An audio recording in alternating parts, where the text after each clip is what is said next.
Сайн байцгаана уу? Pink Dog TV-д давтан морил. Өнөөдрийнхөө дугаараар та бүхэндээ зориулаад гадуур өчигдрөөс хойш ер нь бол маш их бөөм болоод байгаа Ким Сюхён жүжигчний талаар маш олон хар мэдээлэл гараад байгаа. Энэ бүр яг ямар учиртай бол гэж бодлол татаад тэгээд судлаад энийг ганцаараа биш та нартайгаа бас хуваалцъя гэж бодлоо. За тэгэхээр бүгдээрээ ярианда орцгоё.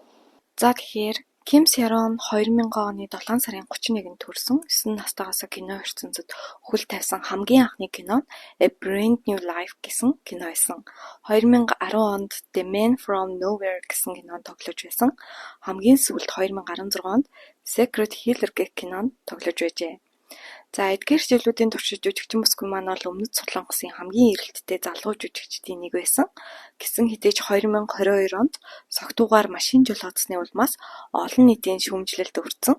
Мөн энэ үеэс карьер нь үгүй болж эхэлсэн төдийгүй 2023 онд Bloodhounds драмад тоглож байсан учраас зураг авалтын дудар жүжигчин бүсгүй киноноос хасгаас өөр аргагүй байдал ер нь бол хүрсэн. Тэгээд жүжигчний бол тоглосон бүх хэсгүүдийг эдитлээд хассан байна. Ер нь бол согтуугаар машин жолоодно гэхээр жүжигчин бүсгүй маань өөрийнхөө карьерийг өөрийн гараараа үгүй хийсэн гэж хэлэхэд бол болно. За тэгээд кинон дээрээ ахин ажиллаж эдит хийж жүжигчний тоглосон хэсгүүдийг бүгдийг хассан. Тэгсэн гэсэн ч залуу жүжигчин маань 2024 онд кино салбартаа буцаж орохоор төлөвлөж байсан. Харамсалтай нь залуу жүжигчин бүсгүй маань энэ оны 2 сарын 16 өдөр гэртээ нас барсан байдалтай олдсон гэдгийг бүгд дуулсан байх. За тухайн өдөр нь болохоор зэрэг жүжигчин Ким Сюхёны яг төрсөн өдрөөр нь нас барсан байдалтай олдсон нь үүнээс болж ер нь бол нийтэд занаар түүний үхлийг Ким Сюхёнтой холбоотой байх магадлалтай гэж үзэж байсан. За тэгэхээр яагаад энэ бүхэн явж жүжигчин Ким Сюхёныг буруутгах болсон талаар ярилцъя. Энэ бүхэн саяхан нэгэн ютубер Ким Сёроны талаарх бүх үнэнг дэлгэж байна гэсэн мэдээллээс эхэлсэн байна. За тэгэхээр саяхан KTO Research Institute гэх тухайн YouTube дээр байршигдсан Ким Сёрон гэх жүжигчний авга хичээс нь өгж байгаа мэдээлэл шүү. Тэгэхээр энэ болохоор зэрэг одоохондоо хуулийн байгууллагаар бол 100% батлагдаагүй байгаа. За тухайн авга хичээс нь болохоор зэрэг яг иймэрхүү ярианууд өгсөн тэр мэдээллийг л хүргэж байгаа шүү. Тэгэхээр 100% бас үнэн гэсэн үг биш шүү манайхаа. За тэгээд 2019 онд Ким Сёрон YG Entertainment-ээс гараад дахин гэрээгээ сунгуулгүйгээр Ким Сюхёны байгуулсан шинэ агентлагт нь жүжигчнэр орсон юм байна. Авга хичээхэн хэлснээр бол Ким Сёрон заримдаа үнэгүй ажилдаг байсан гэж байгаа юм л та. Учир нь тэр хоёр болцож байсан болохоор агентлагтаа яаж жүжиглэх зэрэг хичээлийг ямар нэгэн үн төлбөргүй өгдөг байсан юм байна. За Ким Сёроны авга хичээн хэлж байгаагаар тэрээр гомдолтой байгаагаа дурдсан бөгөөд энэ хоёр 6 жилийн турш үерхлийн харилцаатай байсан. Энд голчлон хүмүүсийн дурууслыг маш их хүргэсэн зүйл нь гэвэл Ким Сёрон дөнгөж 15 настай байхаасаа үерхэж эхэлсэн. Тухайн үед болохоор Ким Сюхён 27 настай байсан юм байна. За тэгээд 2022 онд тэр хоёрыг салсан гэж авгагч нь мэдэгдсэн байна. Ер нь бол салчаад нэг удаагүй согтуугаар машин барьж аваад осол хийсэн юм байна.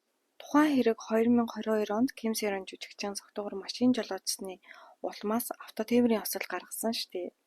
Тэр ослоос болж ер нь бол маш их хохирол амтсан. Ослын үед гэрлийн шон цахилгаан мөргсөн учраас тухайн цахилгаан нь ойр орчмын дэлгүүрүүдийг сүйтгэж унсан юм байна. Тэгээ энэ хохирол нь бол нийтдээ 483 мянган Америк доллартай тэнцэнэ. За Монгол мөнгөөр гэх юм бол 1 тэрбум 676 сая төгрөг болж байсан. За энэ ослоос болж маш том хохирлыг жүжигчин бүсгүй ажилтдаг тухайн үед ажиллаж исэн агентлаг буюу Ким Сюхёны байгуулсан Gold Medalist гэх агентлаг нь төлсөн юм байна. За тэгээ жүжигчин Ким Сёрон тухайн үед агентлагтаа маш их талархалтай хандж исэн. Тэгээс зогсохгүй авга хичтэй Ким Сюхёныг маш сайн залуу гэж магтжсэн юм байна. Тэгээд нэг л өдөр энэ ачийг нь хариулна гэж авга хичтэй бас ярьж ирснийг нь дурдсан байна. Харамсалтай нь 2024 онд жүжигчин бүсгүйгээс гарсан хохирлыг эргүүлэн төлөхийг агентлагаас нь шаардсан бичиг явуулсан юм байна. Торгуулийн хураамж гэж нийтдээ төлбөр нь нэмэгдээд төлөхийг жүжигчнээс шаардсан. За өмнө нь болохоор зэрэг 483 мянган Америк доллар байсан бол энэ удаад нэхэмжлэх нь нэмэгдээд 515 мянган Америк доллар болсон юм байна. За тэгэхээр энэ бүх мэдээлэл бол ер нь бол авга гэх бүсгүй хэлж байгаагаар шүү гэдгийг дахин хэлье. За тухайн үед гарсан хохирол маш их байсан учраас агентлагт гэр бүлийн хамт хохирлыг нэгтгэл шалгаад харъя гэсэн Ким Сёроны гэр бүлээс хүсэл тавьсан юм байна. Гэтэл агентлаг нь тэр аавга эгчийг нь энд оролцох хэрэггүй, бүх зүйлсийг бид нэр хурдхан өөрсдөө зохицуулан санаа зовлтгүй гэж хэлээд ер нь бол огт оролцуулаагүй юм байна. Тэр үед Ким Сёроны эцэг их агентлаг нь жүжигчин бүсгүй тусалж ийн л гэж бодсон юм байна л та. Тэдэнд ямар нэгэн төлөвлөгөө байгаа юм бэлгүй дээ. Айжсэнд итгээд хүлэе гэж шийдсэн юм байна.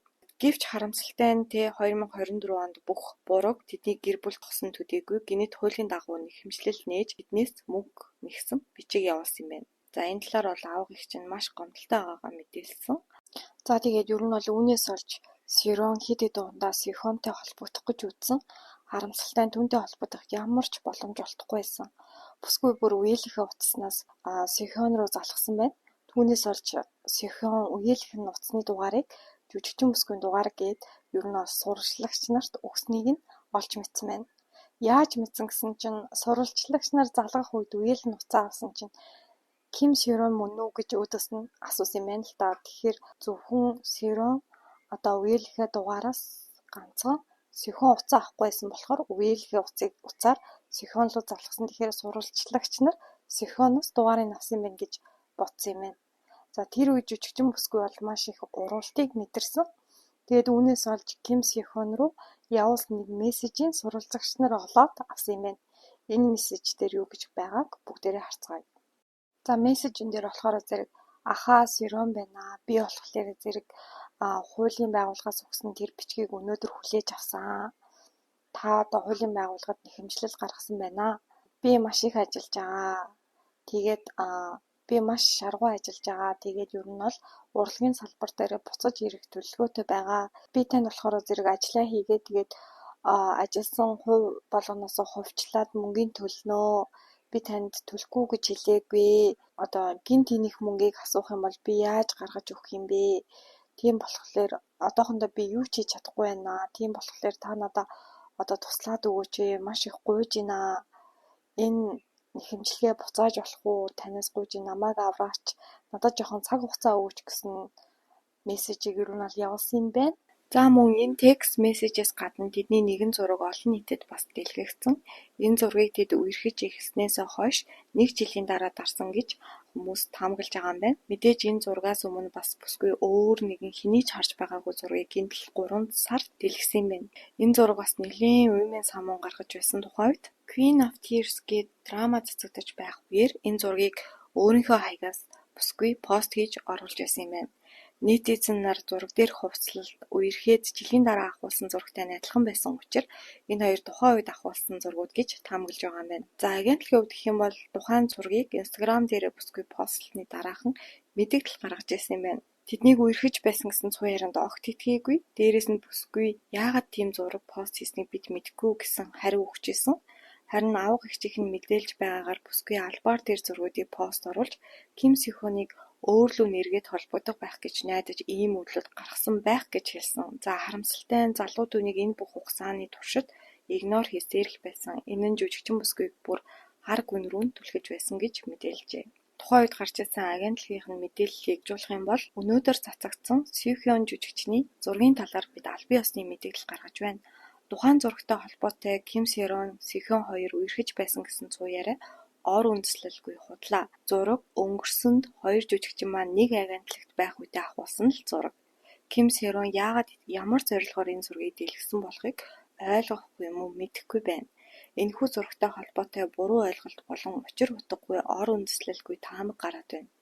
Манай жүжигчний нэр хүндэд халтсан доромж болон хортой бүтээлэгт бид хуулийн хариуцлага хүлээлгэхийг анхааруулж байна гэсэн мэдээлэл тухайн үед гаргаж байсан.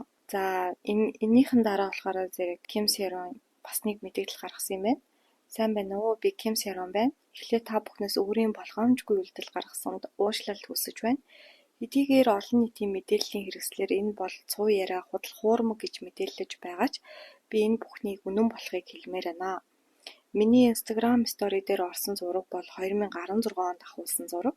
Бид 2015 оны 11 сарын 19-ноос 2021 оны 7 сарын 7 хүртэл үерхсэн. Гэвч Gold Medalist агентлаг энэ тухайд мэдэхгүй ямар зорилготой ийм зураг оруулсныг ойлгохгүй байна гэж хэлж байгаа нь гаргаж байгаа үйлдэлтэйгээ огт таарахгүй байна. Тэд намайг компанид ажиллаж байх үед надад хохирол учруулсан буруу үдлээ хүлээн зөвшөөрч уушлал гуйж чадна гэж найдаж байна. Үзэгчдийн нүдэнд байдаг олонний анхааралд байдаг жүжигчний хувьд би хүмүүст өмнөнийг хэлэх хэрэгтэй гэж үзэж хэлж байна гэсэн мэдээллийг бас хэлжсэн юм байна. За бас нэг сонин цуу яриа гарсан нь Жинхүү гэх ютубер өөрийн хаяг дээр жүжигчин бүсгүйн согтуу жолоо барьсан талаар маш олон сөрөг мэдээллүүдийг тухайн осол гарсны дараахан маш ихээр цацаж байсан юм байна. Үүнээс олж жүжигчин бүсгүй тухайд маш их депрессэнд орж исэн. Харин нэг сонин зүйл нь гэвэл энэ ютубер залуу голд медалист агентлагийн менежертэй нэлийн ойрын хүн байсан гэсэн цуу яриа маш их гарсан юм байна. Хэрв энэ үнэн болж жүжигчин бүсгүйн талаарх согтуу машин барьсан гэх мэдээллийг энэ ютуберт Ким Сихоны агентлагийн менежер нь дамжуулсан байх уу? Ким Сихоны талаарх муу мэдээллийг маш их цацгаа гэж албаар дарамт үүсгэхийн тулд тухайн ютуберт хэлсэн байх уу гэж хүмүүс бас сэжиглэж байгаа юм байна. За зарим бичлэг дээрээ ютубер маань тухайн осол болсны дараахан жүжигчин бүсгүй рүү залгаж холбогдох гэж маш их оролддог байсан юм байна. За тэгээд жүжигчин эмэгтэй хариу үйлдэлийг бичлэгэн дээрээ харуулах гэж их оролддог байсан юм байна. Бүсгүй нас барсны дараагаар тухайн ютубер бүсгүйтэй холбоотой бүх бичлэгээ устгацсан юм байна. За энэ талаар жүжигчин бүсгүйн аав нь бас мэдээлэл өгсөн. Миний охин Ижинхөө гэх ютуберийн дуудлага зэрэг түүний бичлэгүүдээс болж маш их зовж шаналсан. Манай гэр бүлийн талаар Ким Сихоны бүх орлогыг өрн таран хийсэн гэсэн постууд мөн гарч байна. Гэр бүл гэхээр хоёр үлдсэн охиныг маань хамруулад бидэнд ийм муухай нэр төр өгч байгаад харамсаж байна. Бид үргэлж гарч ирээд гарсан мэдээлэл болгонд тайлбар тавих ёстой гэж юу? Энэ худлаа, энэ хуурамч мэдээлэл гэж та нар миний охиныг үлдсэн хоёр дүүг нь бодохгүй байна гэж юу? За тэгээд дээрэс нь ютубер Ижинхөөд хуулийн дагуу хариуцлага хүлээх болно. Ганцхан тэр биш. Бүх миний гэр бүлийн талаар буруу худал мэдээлэл тарааж байгаа хүмүүсийг бид шийтгэхдээсэ гэж хүсэж байна. Манай хуульч өмгөөлөгч нар энэ дээр ажиллаад нотлох баримтуудыг цуглуулад эхэлсэн байгаа гэсэн мэдээллийг Ким Сихоны аав нь өгсөн байна. За тэгээд энэ бүх мэдээллийн дараа Gold Medalist агентлаг мөн дахиад үүсгэсэн мэдээллийг гаргаж эхэлсэн. Тэд хэлэхдээ бид манай жүжигчин Ким Сихоны талаар гарсан Power Lab-ийн YouTube суваг дээрх мэдээллийн дагуу дараах албан ёсны мэдээллийг гаргаж байна. Энэхүү YouTube хаяг дээр гарсан жүжигчин Ким Сихоны талаарх мэдээллүүд бүгд ямар ч ор үндэслэлгүй хуурамч мэдээлэл. Энэ мэдээлэл манай жүжигчин Сихоныг ютубер Жинхөөтэй нийлж талигаач Ким Сихоны жүжигчнийг дарамтлсан гэсэн байна. Мөн тэднийг романтик харилцаатай байсан төдийгүй тэднийг 15 настай байхаас нь үрхэж ийлсэн гэх хуурамч мэдээллүүдийг цацсан. Энэ бол ямар ч ор үндэслэлгүй хуурамч мэдээллүүд учир бид хуулийн дагуу тухайн YouTube суваг дээр хуурамч мэдээлэл цацсан гэх үндэслэлээр хуулийн дагуу хариуцлага хүлээх болно гэсэн байна. За нэгэн цагт манай агентлагийн нэг хэсэг байсан талигаач Ким Сихон таалалт өгсөнд манай компани гүн эмгэнэл илэрхийлж байна. Гэсэн хэдий ч ийм худал мэдээлэл тараасан талигаач жүжигчний амьд ахуйдаа маш их зовоодог байсан кибер сүйтгэгчтэй яг адилхан зан үйлдэл тухайн YouTube суваг гаргаж байгаад бид харамсаж байна. Тэдний зөвхөн хувийн ашиг сонирхолд хөтлөгдсөн үйлдэл нь манай компанийг хохирох төдийгүй талигаачийн нэр төрийг гутааж байгаа тул бид энэ асуудалд туйлын нухацтай хандах болно. Эдгээр ор үндэсгүй худал хуурмгийг цаашид тарааж хошруулж ямар нэгэн байдлаар хуулбарлахгүй байхыг бид чин сэтгэлээсээ хүсэж байна гэсэн мэдээллийг өгсөн.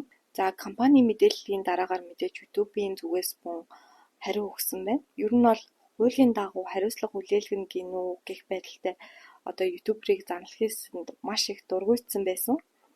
За тэгээд жүжигчин залуу маань бүсгүйн оршуулган дээр огт үзэгдээгүй төдийгүй түүнийг өнгөрөх үед харамсалтайгаар насуурлаа гэсэн пост оруулсан байсан. Үүнээс бол YouTube руу түүнийг уучлал гуйхыг шаардаж байгаа юм байна. За тэгээд өнөөдөр би тухтаа уулна царайгаа гаргаж байгаа бүх зүйлээ яриад бичээд дуусгах гэж бодсон боловч яг тийм чимээгүй өрөө кампус дээр маань олцсонгүй. Тэгээд хамгийн чимээгүй газар нь ирээд сууж ийн. Тэгээд та бүхэнд өнөөдрийн хэрэг маань таалагдсан бол лайк дараад subscribe хийхээ битгий мартаарай. Доор бас комментээр өөрсдийнхөө сэтгэлийг үлдээгээрэй.